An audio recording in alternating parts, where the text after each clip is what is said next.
Welcome. In this short tutorial, I'll be showing you how to write a review on Goodreads. All right. So first up, go ahead and open up goodreads.com. Now, once you're in here, go to the search function and look for the book that you wanted to leave a review. All right. For example, this book right here, Rich Dad, Poor Dad. Okay. I'm just going to click on it and wait for it to load. Now, once it loads, as you can see here, I've already given it stars. Now, if you want to give some stars, go ahead and hover your mouse into the star. All right. We have 1, 2, 3, 4, 5 stars right here. Now, if you want to give it 5 stars, just click on the 5th star right here. Okay. And once done, click on write a review.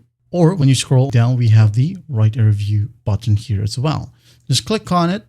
Now, once it loads, as you can see here, it says, what do you think?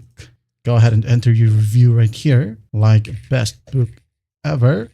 Then, if you want to, you can go ahead and scroll down and add a read date. Date started right here and date finished. And once done, you can go ahead and tick on add to my update feed or post to blog and then hit on post. Okay, wait for it to load. And once done, here you have your review. And that's basically how you do it. Well, I hope this video helps and I'll see you in the next one.